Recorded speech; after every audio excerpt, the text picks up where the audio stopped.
কবুল হয় না কেন? আল্লাহ আমার ডাকে সাড়া দেয় না কেন? আমার জীবনে এত দুঃখ কেন? আমার জীবনে তো ভালো কিছু হয় না, খালি সব কষ্ট আমার কেন? এরকম আছে না নাই? হতাশ যারা, ফ্রাস্ট্রেটেড আপসেট পিপল, তাদের জন্য, হতাশ ব্যক্তিদের জন্য এই সূরাটা একটা আলোকবর্তিকা, একটা আলোর মশাল। এই সূরাটা পড়লেই হতাশ ব্যক্তিরা মনে শান্তি পায়, আশা ফিরে পায়, দিক ফিরে পায়, ঠিক কিনা? বিশ্বনবী ইয়াতীম ছিলেন, জানেন সবাই। মায়ের পেটে থাকতেই বাবা নাই। 6 বছর বয়সে মা নাই, দাদার কাছে মানুষ হলেন। 8 বছর বয়সে দাদাও নাই, চাচার কাছে মানুষ হলেন। তার মানে ইয়াতীম ছিলেন, ঠিক কিনা? আপনি ইয়াতীম ছিলেন, আমি আপনার আশ্রয় দিয়েছি। আল্লাহ বললেন ফাআম্মাল ইয়াতীমা ফালা তাকহার। ও নবী, প্রথম কর্মসূচি খবরদার, ইয়াতীমের সাথে কবু খারাপ আচরণ করবেন না। কারণ আপনি নিজে ইয়াতীম ছিলেন। নিজে কি ছিলেন? কথা কন। এতিমে এলাকা আসেনি? এতিমরা সমাজের সবচেয়ে সুবিধা বঞ্চিত মানুষ। এতিমের সাথে খারাপ আচরণ করবেন না। বিশ্বনবী বলতেন, এদিকে তাকান, আঙ্গুলের দিকে তাকাইছেন? আনা ওয়া কাফিলুল ইয়াতীমি হাকাদা ফিল জান্নাহ। আমি এবং এতিমের রক্ষণাবেক্ষণকারী, লালন পালনকারী একসাথে এইভাবে জান্নাতে থাকবো। এতিমের পালনকারী আমার প্রতিবেশী হবে, আর লালন পালন করবে তো দূরের কথা, এতিমের মাল খাইয়া শেষ। আছে না নাই?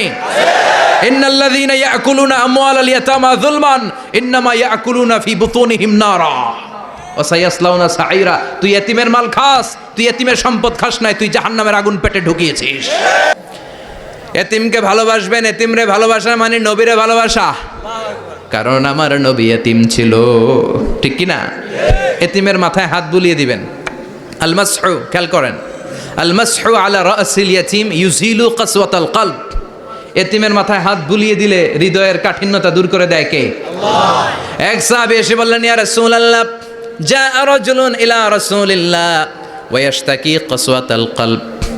এক লোক এসে বলে, নবী, আমার হৃদয়টা বড্ড শক্ত, হৃদয় নরম হয় না, এমন কিছু আমারে শিখিয়ে দেন যাতে হৃদয়টা নরম হয়ে যায়। বিশ্বনবী বললেন, তোমারে 3টা কাজ করতে বলবো। 1, ইরহামিল ইয়াতীম, এতিমের প্রতি রহম দিল হও। 2, আমসাহ আলা রাসি, এতিমের মাথায় হাত বুলিয়ে দাও। 3, আতইম তাআমাকা মাআহু, তোমার খাবার তার সাথে শেয়ার করো।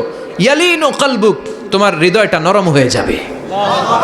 অনেকে আছে দোয়া করলে চোখ দিয়ে পানি বের হয় না, আছে না নাই? কঠিন হৃদয়, হৃদয় নরম হয় না। এতিমের মাথায় হাত বুলিয়ে দিবেন, আপনার হৃদয়টারে নরম করে দিবে কে? যাদের ঘরে শান্তি নাই, জ্বালা যন্ত্রণা, একটু এতিমখানায় যাবেন, কিছু দান সৎকা করবেন। ওরা খেতে পায় না, ওদেরকে খাবার দিয়ে আসবেন, একটা গরু দিয়ে আসবেন, একটা খাসি দিয়ে আসবেন, ওরা খাবে, আপনার জন্য দোয়া করবে। আর মাথায় একটু হাত বুলিয়ে দিয়েন। বিশ্বনবীর আল্লাহ বললেন, নবী, ফাআম্মাল ইয়াতীমা ফালা তাকহার, এতিমকে তুচ্ছ জ্ঞান করবেন না। আপনি নিজেও এতিম ছিলেন। ছোটবেলা বিকেলে খেলতে খেলতে সবার বাবা এসে ছেলেদেরকে নিয়ে যেত, আপনারা নেয়ার মতো কেউ ছিল না। আপনি নিজে এতিম ছিলেন, আপনি ওদের দুঃখ বুঝবেন। এজন্য খবরদার, ফাআম্মাল ইয়াতীমা ফালা তাকহার।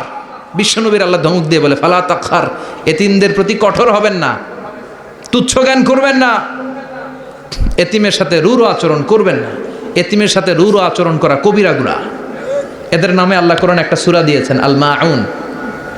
আরাআইতাল্লাযী ইউকাযযিবু বিদ্দীন, পড়েন, ফাযালিকাল্লাযী ইয়াদুউল ইয়াতীম। ইয়াদুউল ইয়াতীম, আপনি কি দেখেন নাই? ওরা দিনকে অস্বীকার করে, আর ওরা এতিমকে ঘাড় ধাক্কা দিয়ে বের করে দেয়। এতিমের সাথে যারা খারাপ আচরণ করে, এরা কখনো ভালো মানুষ হতে পারে না। এজন্য এতিমের সম্পদ অন্যায়ভাবে আত্মসাৎ করা যাবে না। এতিমের মাথায় হাত বুলিয়ে দিলে হৃদয়টারে নরম করে দেয় কে? আল্লাহ। বিশ্বনবী এতিম ছিলেন, তাই এতিমের দরদ বিশ্বনবী ভালো বোঝেন। এজন্য বিশ্বনবীর প্রথম ওয়ার্ক প্ল্যান, কর্মসূচি দিলেন, ফাআম্মাল ইয়াতীমা ফালা তাকহার। খবরদার, নবী এতিমের সাথে কখনো খারাপ আচরণ করবেন না। 2 নম্বর কর্মসূচি, ওয়া আম্মাস সাইলা ফালা তানহার। ও নবী, যারা সাইল, যারা ফরিয়াদি, যারা ভিক্ষুক, কখনো তাদেরকে ধমক দিবেন না। ভিক্ষুককে ধমক দিয়েন না, ফিরিয়ে দিয়েন না। আমরা ভিক্ষুককে ধমক দেই, ফিরিয়ে দেই। গাড়ির মালিক গাড়িতে বসে আছে, রাস্তায় জ্যাম, কিছু ভিক্ষুক এসে স্যার 2টা টাকা দেন, ধমক দেয়, আছে না নাই? ও ভাঙ্গা থালা হাতে নিয়ে দাঁড়িয়ে আপনার কাছে টাকা চায়। আপনি বড় সাহেব, ওরেও বড় সাহেব বানাইতে পারতো কে? ওই ভাঙ্গা থালাটা আপনারে হাতে দিয়ে রাস্তায় নামাইতে পারতো কে? এই কাজটা করতে আল্লাহর কয় সেকেন্ড লাগে? এজন্য ফাআম্মা সাইলা ফালা তানহার, খবরদার ফরিয়াদি ভিক্ষুককে তাড়িয়ে দিয়েন না, যতটুকু পারেন দেন। বিশ্বনবী কখনো কোনো ফরিয়াদিকে তাড়িয়ে দিতেন না। সুবহানাল্লাহ পড়েন। যেই বিশ্বনবীর কাছে এসে কিছু চাইতো বিশ্বনবী দিতেন। বিশ্বনবী কখনো কাউকে ফিরিয়ে দিতেন না। বিশ্বনবীর কাছে চাওয়া মাত্র বিশ্বনবী দিতেন, না বলতে জানতেন না। সুবহানাল্লাহ পড়েন। না এটা কেমন করে বলে বিশ্বনবী জানতেন না। একবার এক সায়েল এসে বললে, ইয়া রাসূলুল্লাহ আ'তিনি কামিসান, আমাকে একটা জামা দেন। বিশ্বনবীর গায়ে তখন একটাই জামা। কয়টা? বিশ্বনবী কি আর করবেন, না তো করতে জানেন না, নিজের জামাটাই খুলে দিয়ে দিলেন। এখন বিশ্বনবীর গায়ে কয়টা জামা? কয়েকটা। কয়টা? কোনো জামা নাই, ছিল কয়টা? ওইটাই তো দিয়ে দিস। আল্লাহ বিশ্বনবীরে বললেন, ওয়াল্লাযীনা ইযা আনফাকু লাম ইউসরিফু ওয়া লাম ইয়াকতুরু ওয়া কানা বাইনা যালিকা কাওয়ামা। মুমিনদের বৈশিষ্ট্য হবে এমন, যখন দান করবে, দান করতে যে অপচয় করবে না, কিপটামিও করবে না, মাঝামাঝি। সুবহানাল্লাহ। মানে বুঝালেন নবী, আপনার যদি 2টা জামা থাকতো না হয় একটা দিতেন, ছিল কয়টা? তো ওইটা যে দিয়েছেন আপনি গায়ে দিবেন কি? কি নবী ছিল? একটা ছিল, একটাই দিয়ে দিছে। সুবহানাল্লাহ পড়েন। এজন্য যারা সাইল, ফরিয়াদিদেরকে তাড়িয়ে দেয়া যাবে না। উপরের হাত নিচের হাতের চেয়ে উত্তম যারা দান করে, যারা সাইল ফরিয়াদিদেরকে দেয়, ভিক্ষুকদেরকে যারা দেয়, তাদেরকে পছন্দ করে কে? দে যাকাত, দে যাকাত, তোরা দে রে যাকাত, তোর দিল খুলবে পরে, আগে খুলু খাত। দে যাকাত, দে যাকাত, তোরা দে রে যাকাত। ঠিক কি না? দানশীলদের পছন্দ করে কে? আল্লাহ কৃপণদেরকে পছন্দ করে না। আল্লাহ দানশীলদেরকে পছন্দ করে। ডান হাত যা দান করে, বাম হাত তা জানে না, তার মানে গোপন দান। কি দান? গোপন দান আল্লাহর কাছে প্রিয়। গোপন দান আল্লাহর ক্রোধকে প্রশমিত করে, কমিয়ে দেয়। আপনার কোনো পাপ কাজের কারণে আল্লাহ যদি আপনার উপর রেগে থাকে, আপনি গোপন কিছু সদাকা করবেন, দেখবেন আল্লাহর রাগ কমে গিয়েছে, আল্লাহ আপনার উপর খুশি হয়ে গিয়েছে। সুবহানাল্লাহ পড়েন।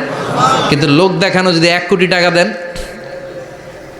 অমুক ভাই মসজিদের জন্য দান করেছে 5 লক্ষ টাকা, বলেন মারহাবা। ওই কয় মারহাবা।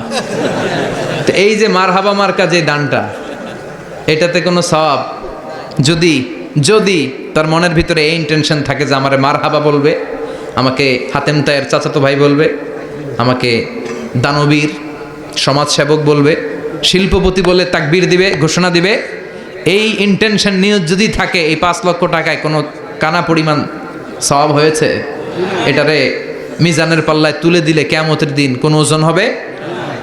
কিন্তু আল্লাহরে খুশি করার জন্য 1 টাকা দিয়েছেন দান বক্সে। জুমার দিন বক্স যায় না, দান বক্স, 1 টাকার কয়েন টুপ করে ফেলে দিলেন, একজনকে দেখানোর জন্য দিলেন। তিনি কে? ওইটাকে উহুদ পাহাড়ের সমান ভারী করে আপনার আমল নামে আল্লাহ তুলে দিবে। কামা ইউরাব্বি ফুলুয়াহু, হাদিসে এসেছে, ওটের মালিক যখন দেখে তার ওটের বাচ্চা হয়েছে, তখন ওটের মালিক বড্ড খুশি হয়ে যায়। এই বাচ্চাটারে খাইয়ে দাইয়ে পেলে পুষে বড় করে। আমাদের দেশেও যারা গরু পালে, গরু গাভী পালে না, কথা বলেন, পালে, তো বাচ্চা হলে এটারে বড় করে কুরবানির হাটে বিক্রি করবে, আছে না নাই? এটা আস্তে আস্তে বড় করতে থাকে, বড় করে করে বিশাল নাদুস নুদুস করে। আল্লাহ বলে, যেই দানটা তুই আমার জন্য করেছিলি, ওটা যদিও সামান্য হয়, আমি বাছুরের মতো খাইয়ে দাইয়ে পেলে পুষে বিশাল বড় করে উহুদ পাহাড়ের সমান করে তোর আমল নামার ভিতর কিয়ামতের দিন ঢুকায় দেব। এজন্য আম্মা সাইলা ফালা তানহার, খবরদার ভিক্ষুককে ধমক দিবেন না। 3 নাম্বার কর্মসূচি, ওয়া আম্মা বিনিআমাতি রাব্বিকা ফাহাদ্দিস, আপনার রবের পক্ষ থেকে যেই নিয়ামতগুলো পেয়েছেন এগুলোর বর্ণনা শুরু করে দেয়। ওয়া আম্মা বিনিআমাতি রাব্বিকা ফাহাদ্দিস, রবের পক্ষ থেকে যেই নিয়ামত পেয়েছেন এগুলো বর্ণনা শুরু করে দেন। অনেকে আছে আল্লাহর পক্ষ থেকে অনেক নিয়ামত পেয়েছে, এগুলোর প্রকাশ ঘটায় না, আছে না নাই? কথা কন। কোটি টাকার মালিক হয়েছেন আপনি, কোটি কোটি টাকার মালিক। অনেক আছে হাজার কোটি টাকার মালিক, সিরাজামা পড়ে আছে না নাই? তো আপনাদের সিরাজামা পড়তে কইছে কে? আপনি কোটিপতি, আপনি দামি জামা পরবেন, আপনি দামি গাড়িতে চড়বেন, আর শুকরিয়া করবেন কার? আপনাকে আল্লাহ ছেলে মেয়ে দিয়েছে অনেক, বলেন যে আল্লাহ আমার অনেকগুলো ছেলে দিয়েছে, আলহামদুলিল্লাহ সবগুলো নামাজ। আল্লাহ আমার অনেক সম্পদ দিয়েছে, আলহামদুলিল্লাহ আমি যাকাত দেওয়ার চেষ্টা করি। সব বলবেন শুকরান লা ফাখরান, শুকরিয়া করে বলবেন, কোনো ফাখার করে নয়। তার মানে আল্লাহর দেয়া নেয়ামতের শুকরিয়া আদায়ের মধ্যে, ওইটা প্রকাশ করার মধ্যে কোনো দোষ নাই। চিৎকার করে বলেন ঠিক কিনা? এজন্য আল্লাহ বললেন ওয়া আম্মা বিনিআমাতি রাব্বিকা ফাহাদ্দিস, আল্লাহর দেয়া নেয়ামতের শুকরিয়া আপনি করেন, আল্লাহর দেয়া নেয়ামতের বর্ণনা আপনি শুরু করে দেন। সুবহানাল্লাহ বলেন। তাহলে তিনটা কর্মসূচি দিলেন, চিল্লায় বলেন কয়টা? এক নম্বরে আল্লাহ বললেন ফাআম্মাল ইয়াতীমা ফালা তাকহার, খবরদার এতিমদেরকে ধমক দেবেন না, যারা সুয়াল করে ফরিয়াদ করে তাদেরকে ফিরিয়ে দিবেন না, আর নেয়ামতের শুকরিয়া করেন। সুবহানাল্লাহ পড়েন। সূরাতুদ দুহার কথা বুঝতে পেরেছেন? জি। সূরাতুদ দুহার সেন্ট্রাল থিম কি বলেছিলাম মনে আছে? এটা কোরআনের 30তম পারায় অবস্থিত একটা সূরা। কততম পারা?